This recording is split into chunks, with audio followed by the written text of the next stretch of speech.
Welcome to the Plato Paradigm, a paradigm shift in reading Plato's dialogues. Episode 116, Meno 87b to c.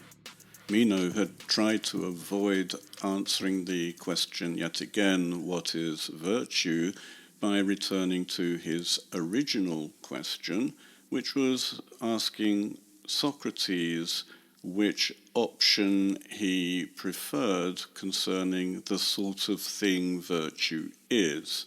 I'm putting it like that to make it very clear that Meno was not interested in finding out whether virtue is something teachable. And by the way, he didn't distinguish at the time between teachable and learnable. If Socrates at that time had said that he thinks that virtue is teachable, Meno would have been satisfied and would have gone on to another question. He would have been able to go home and say, oh, by the way, Socrates thinks that virtue is teachable. That's as far as his interest goes.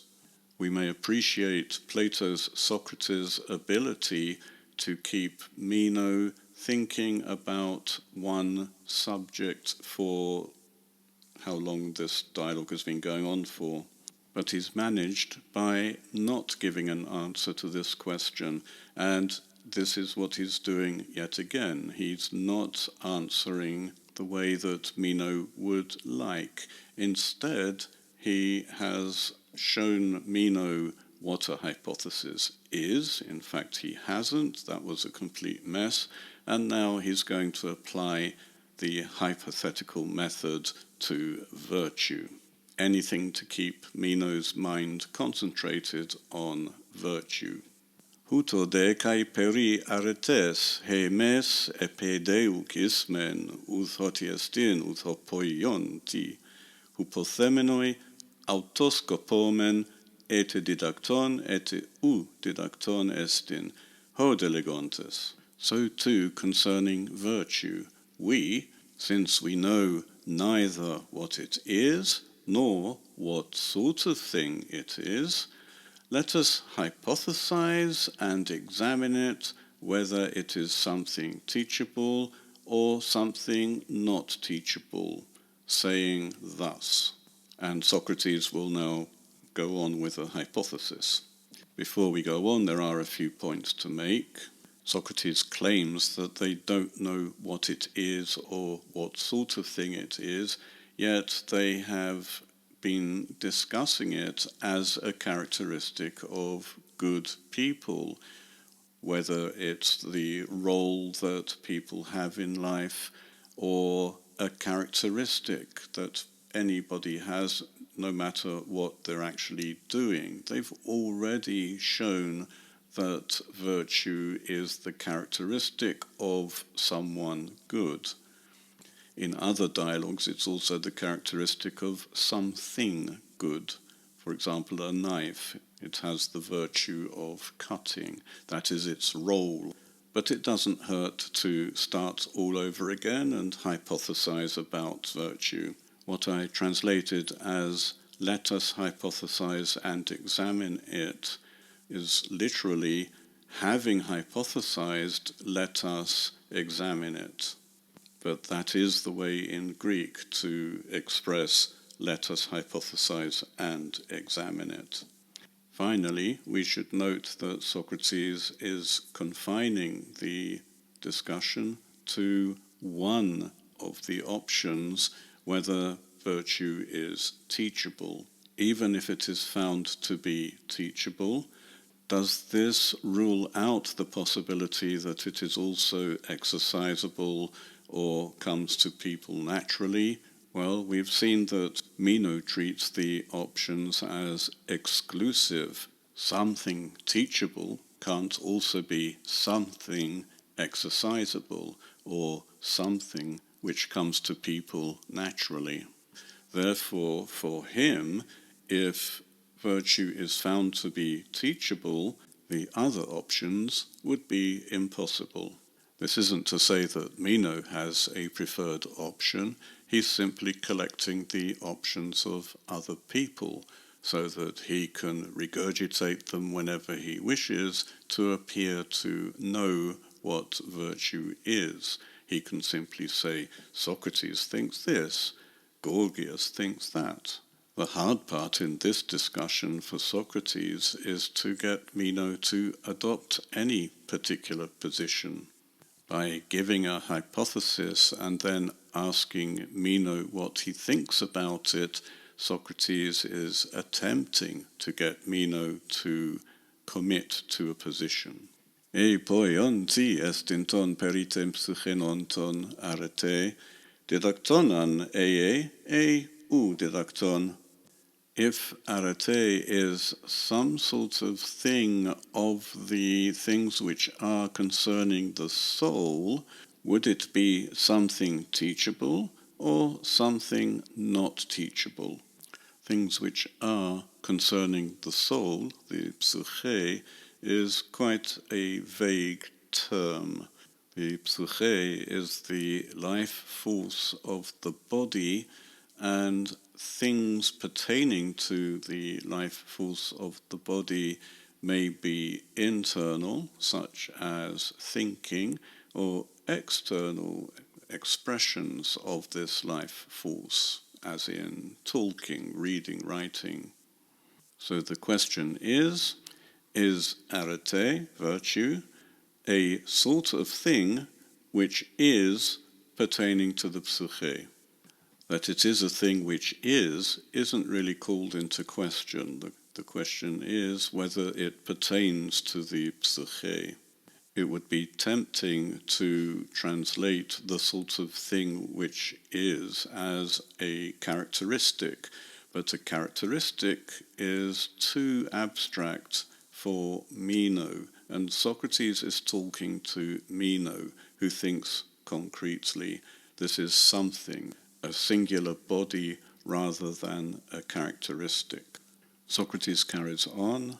Proton mende estin aloion hoion episteme ara didacton u honunde legomen anamneston diafereto de meden heimin hopotero antonomati chrometha al ara didacton. First of all, if it's something other than something like episteme, is it something teachable or not? Or, as we were saying just now, recollectable. Let it not differ to us which name we use. Well, is it teachable? Socrates has refined the hypothesis. No longer is virtue one of the things of those things which are pertaining to the soul, but in particular, episteme, knowledge or understanding. And the question now is, if virtue is something like episteme, is it teachable or recollectable? Socrates adds recollectable as if it is the same as teachable, although it isn't. These are not two different names for the same thing. So far as Meno is concerned, episteme can be transferred from a teacher to a pupil, and in that sense it would be teachable, or, as Socrates has so scientifically demonstrated, episteme can be in the soul already, and the person who has no knowledge whatsoever can simply go burrowing into his soul to find what he's looking for. And this is recollection, anamnesis. Even by this account, episteme can be both something teachable and something recollectable, if indeed we accept that knowledge is already to be found in the soul. Plato has gone out of his way in this dialogue so far to show that this is nonsense. In the demonstration with Meno's slave, Socrates did all he could to make Meno think for himself and realize that wherever there is recollection, it is recollection of things which have already happened in this world, and there is certainly no evidence for an eternal soul who has seen everything in this world and in Hades, and therefore has complete episteme already in the soul. This is utter nonsense. Why then is Socrates still pushing recollection? He clearly still wants Meno to make the effort to go looking for something in his soul rather than simply listen to Socrates. There's also another reason which we'll see right now.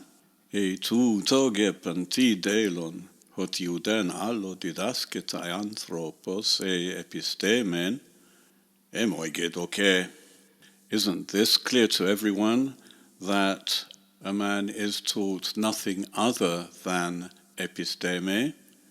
It seems to me we could say that Socrates is being manipulative when he says it's clear to everyone, but at the same time, what he says is clear to everyone is actually very clear to Meno.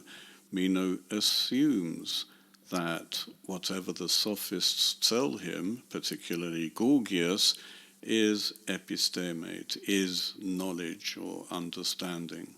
This ties in with what Gorgias teaches when he teaches people how to answer any question. He is making them appear to be like people who know. How do they appear to be like people who know? Ordinary people, the many, believe that people who can say anything, people who have answers, must know what they are talking about. Meno is no exception. If Gorgias can tell him what anything is, Gorgias must know what he is talking about.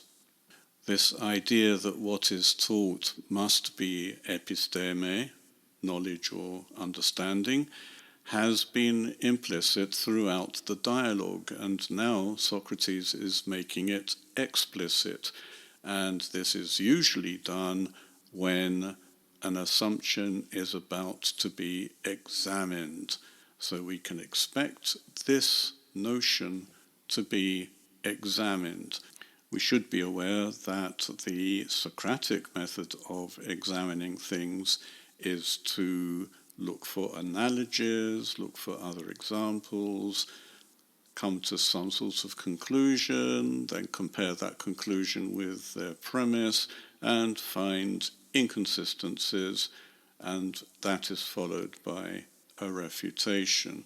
This is the sort of thing we could expect. We'll have to wait until next time to see what Socrates does in this particular case.